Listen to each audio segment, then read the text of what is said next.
I'm at De Pere Auto, and they are involved in the car show at Celebrate De Pere that's coming up next weekend, Memorial Day weekend. How long have you been collecting cars? 50 years. 50 years. And what's your experience been like doing that? You said that you've met some pretty amazing people from all over. Oh, it is. It's very, very interesting. I do it because I have to love it. The money is secondary. I just have to find them is just so much more important than having them or possessing them. And I don't keep any of them. I always pass them on. So the more old cars I find, the more that get out there. And tell me about your involvement with Celebrate De Pere with the car show. Well, I think when they first started, maybe the first year we didn't do it, and then they came to us. And we thought it was a perfect fit because what we do for a living only makes good sense. And we've always enjoyed going, and we do as much as we can. And always will continue to do that. And you guys are going to be there again this year, and so we're going to take a look at some of the cars that you're going to be bringing. Are these some of the cars that you're going to be bringing this year? If they're still here. If they're still here. If they're still here. But if not, there'll be replacements. So there always we'll bring 3-4 cars, whatever's available at that time. Perfect. Well, let's go check them out. This car's been with me the longest of any car that I've bought. I've owned this for 6 months. Okay. Only 6 months. And it could go into a year even. Okay. The reason for it is this car, you can't just go buy. I'm the second owner. It's an original car. It's not been touched, and it's very, very well appointed. A lot of accessories. So this could stay. Perfect. I like it. And original paint job. What has been added to it that you were saying? Well, there's just about everything that you can put on it. Most people don't like all them accessories, but some people do. But this here is a sun visor. Okay. When you put that sun visor on, you no longer can see the stoplight. Okay. So that's a viewfinder. Oh. So when you look in that, it goes up. Oh. Okay.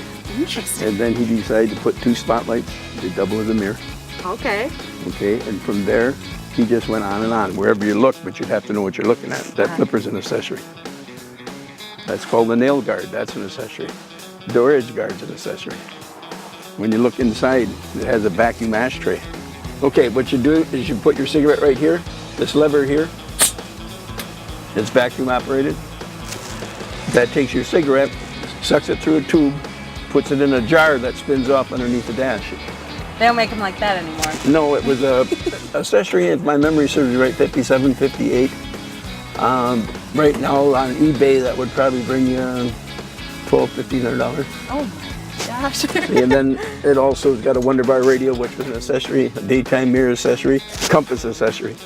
Awesome. And this car's been covered since new. When the guy bought it new, he put these covers on and the seat covers.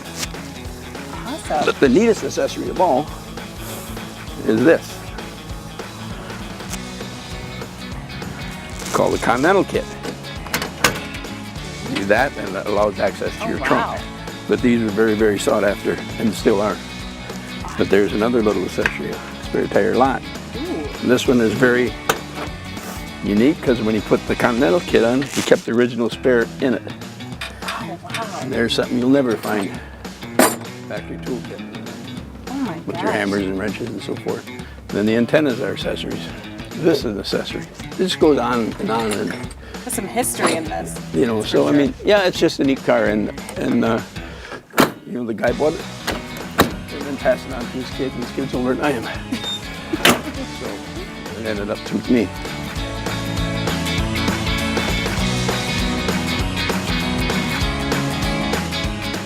And what's this one right here? It's a King Midget. A King Okay, Midget. they start making them in the early 40s.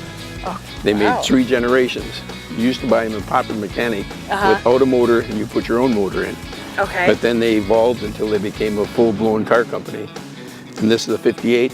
They quit making them in 68, but nobody knows because they are what they are. But when we restored this car, we decided to make a Woody out of it. It didn't come this way. They didn't come with this? With the wood, no. Wow. But this is, there's information right there. Very cool.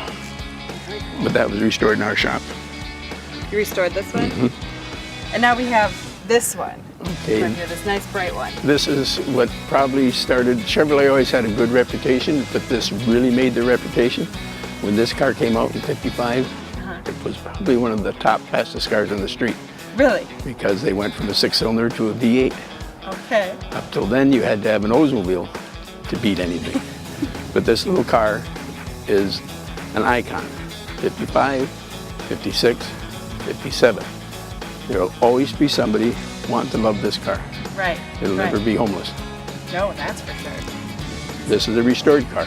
This is not an original car. It's all been redone. Okay. But tastefully done, and that's the color that everybody wanted back then. So bright. I like the color of this. I wish my car was this color. Well, we could arrange that to be your car. I would like that. I think my dad would really like that. If I just showed up at home with this, he'd be like, all right, that's mine. We're taking that. And what do you have back there?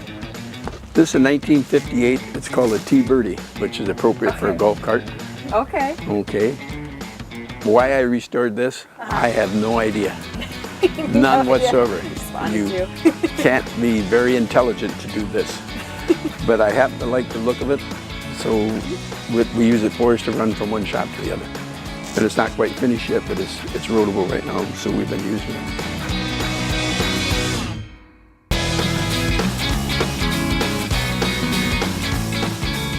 If you like what you see, come on out to the car show at Celebrate De Pere next weekend.